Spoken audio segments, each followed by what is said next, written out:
selalu menjadi terang buat kamu di mana aja. Menjadi sinar, menjadi terang dimanapun kamu berada. Ya, di titik manapun, baik di pekerjaan kamu, sekolah, pertemanan, persahabatan, dimanapun. Buat saya kamu harus menjadi terang. Yang kedua, kamu harus menjadi manusia yang pemaaf.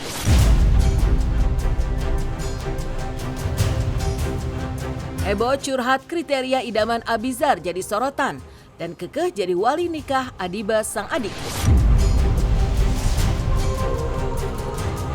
Abizar Al-Ghifari, putra pasangan almarhum Uje dan Umi Pipi kembali jadi sorotan usai mengungkapkan kriteria wanita idamannya. Ya, berlatar belakang keluarga pendakwah, Abizar ternyata tidak alergi jika harus menikah dengan wanita yang tidak berhijab. Cowok ganteng berusia 22 tahun itu berdalih lantaran ia tidak terlalu mementingkan tampilan luar seorang wanita, melainkan lebih kepada kecantikan hati dan juga berbalu rasa syukur yang dialami. Dan di luar itu, pasca polemik siapa yang akan jadi wali nikah Adiba Kanza sang adik yang akan menikah dengan pesepak bola nasional Egy Maulana Fikri, Abizar juga langsung angkat bicara dan meyakinkan bahwa yang akan menjadi wali nikah tetap dirinya. Sebab menurutnya, permasalahan dengan pamannya hanyalah sebuah miskomunikasi dan yang menjadi wali nikah sudah pasti dirinya. Tapi udah punya pacar kan? Belum. Oh belum. Insya Allah. Nggak tahu juga saya ngomongnya harus kayak gimana. Tipe idaman kayak gimana? Aduh, aku nggak punya tipe idaman, Wak. Ah, yang benar. Jujur. Bahkan kadang orang sempat nanya, yang hijaban nggak? Aku bilang nggak juga. Yang nggak hijaban nggak juga. Karena aku nggak pernah mau ngelihat orang dari apapun cara dia berpakaian dan dimanapun gitu. Aku nggak pernah mau ngejat sampai situ. Bahkan mau nanti ke depannya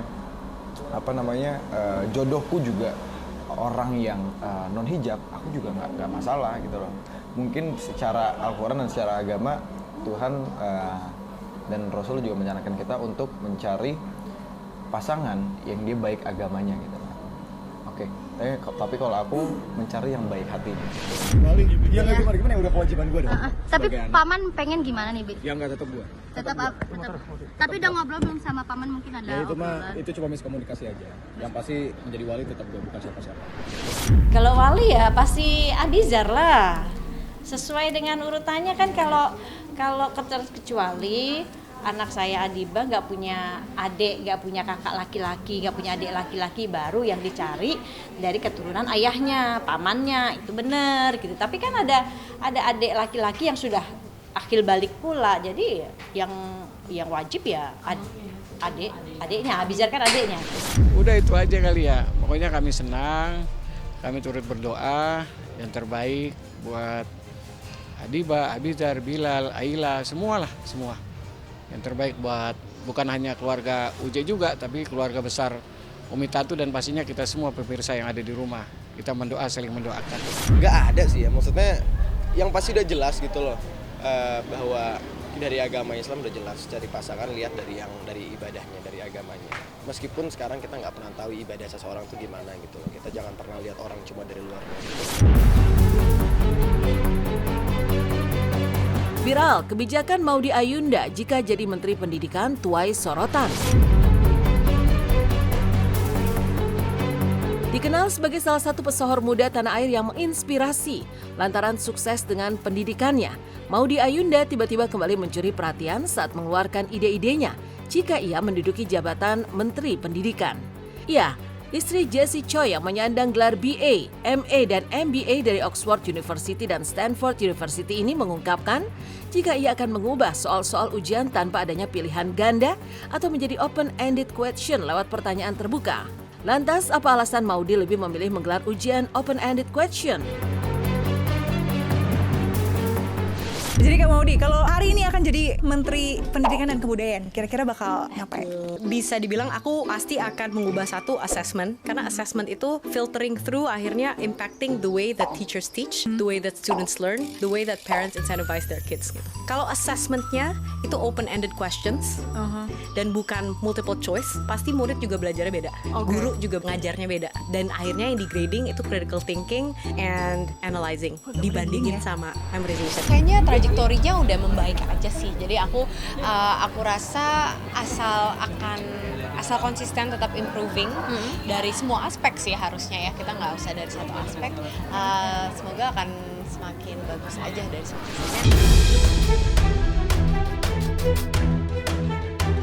Lucunya Lyodra yang insecure, penampilannya dirasa mirip telur dan siomay.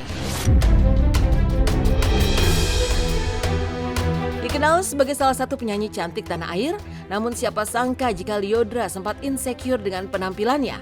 Ya, dari unggahan video yang beredar di media sosial, dengan lucunya Lyodra terlihat merengek tak suka dengan dandanan yang dibuat oleh fashion stylistnya.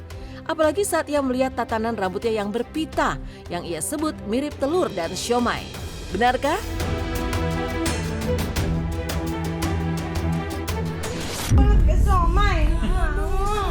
Lucu tau? Lucu, nggak bulat. Ya somai, nggak mau. Telur, nggak mau. Nggak telur. Telur. Nggak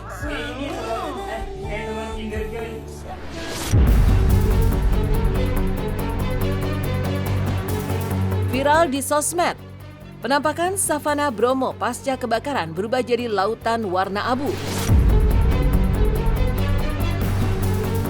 Pasca dilanda kebakaran hebat, savana di kawasan Bromo kini dalam kondisi kering, gersang dan berwarna abu-abu setelah berhari-hari dilalap si jago merah. Akibatnya Balai Besar Taman Nasional Bromo Tengger Semeru atau TNBTS pun harus menutup seluruh lokasi wisata yang ada di kawasan Bromo untuk penataan ulang. Keindahan savana Bromo yang hilang seketika karena kegiatan foto prewed yang menggunakan flare membuat netizen ramai-ramai melontarkan kekesalan dan kemarahannya kepada para pelaku yang memantik kebakaran hebat di lokasi.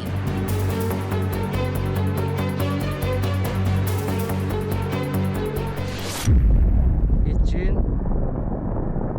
untuk arah ke kiri dimatikan oleh helikopter.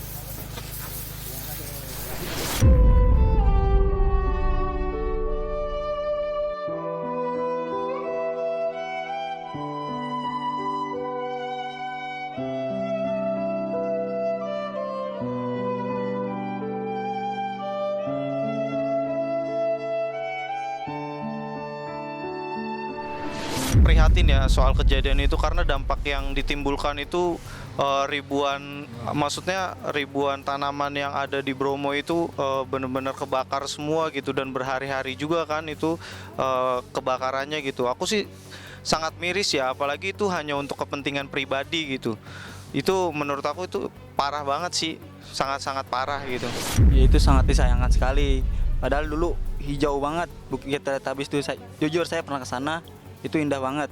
Entah kenapa gara-gara penyebab ini yang wedding itu menggunakan smoke jadi gosong seperti itu.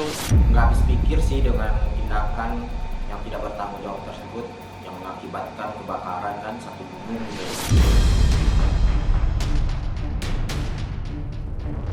Viral, penonton pertandingan Timnas Maroko lantunkan surah Al-Fatihah untuk korban gempa Maroko.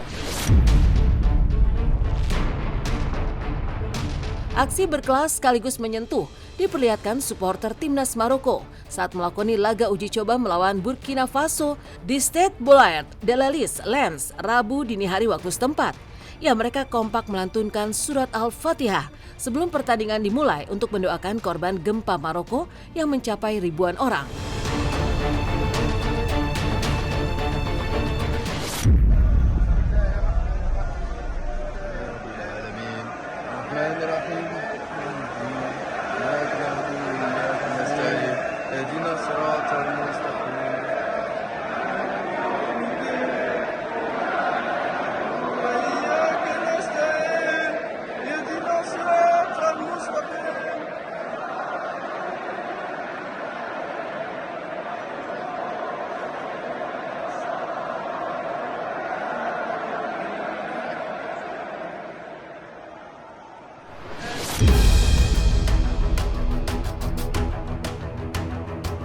Cantiknya Tasya Farasya jadi mermaid.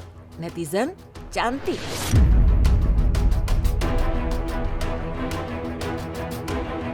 Tasya Farasya memamerkan keahlian lain di luar merias wajah ataupun mereview skincare. Ya, kembaran Tasya Atasya ini mampu melakukan free diving tanpa bantuan alat pernafasan.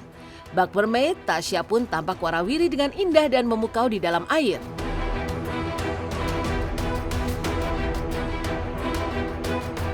Saat pertama ku terjaga, ku jumpa mentari belayar ombak tepi pantai, menyentuh kalbuku. Indahnya negara cakrawala dan bayang dirinya membuat hatiku terpana menatap dunia. Jadi responnya positif banget sih. Kadang tuh kayak udah buntu banget, tapi kadang sehari tuh kayak ide keluar semua. Jadi ntar kalau lagi banyak ide aku catat semuanya. Ntar jadi kalau lagi buntu aku tinggal lihat catat, oh iya nih ada inspirasi buat bikin videonya ini gitu. Jadi biar nggak buntu terus gitu.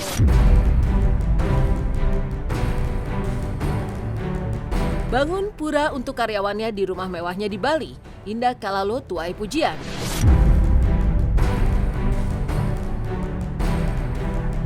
Kumpulan berita heboh yang jadi perbincangan versi silet ditutup oleh kabar terkini yang datang dari Indah Kalalo. Ya, menetap di Bali bersama keluarga, Indah menempati sebuah rumah mewah seluas 2.400 meter persegi yang berkonsep menyerupai villa di wilayah pedesaan Bali. Dan yang menariknya, meski diketahui berstatus sebagai seorang muslimah, namun Indah bersama sang suami juga membangun pura kecil di dalam area rumahnya yang diperuntukkan untuk beribadah bagi para karyawannya yang beragama Hindu. Tentu saja langkah Indah yang memfasilitasi para karyawannya untuk tetap bisa beribadah meski berbeda keyakinan dengannya menuai pujian dari warganet.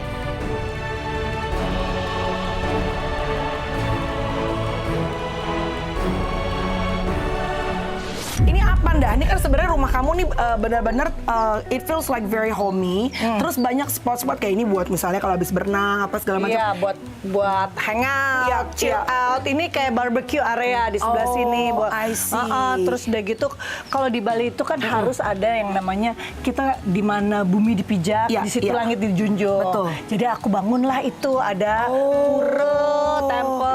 Tiap hari ada orang Bali, staff kita sama orang-orang Bali yang yang dulunya punya tanah di sini sama staff yang orang Bali, mereka ngedoain Sembayang. tiap hari. Sembayangin sehari 3 kali. Hebat ya. Nih orang kan misalnya gini, orang kita tuh paling misalnya kepo. Mbak Indah agamanya apa? Orang kalau gue tuh misalnya kalau di Google paling sering gue ditanya. Kalau di luar tuh kita nggak pernah ditanya. Enggak. How are you? What's your name? Indah. Oh ya, what's your religion?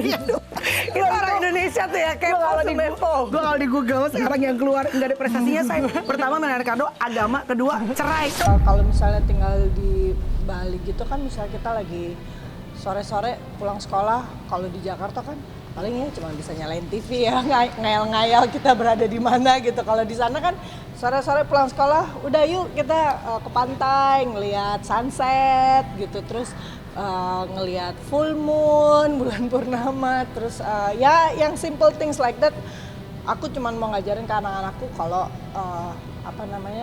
bersenang-senang tuh kamu bisa menggunakan keadaan sekitar aja gitu.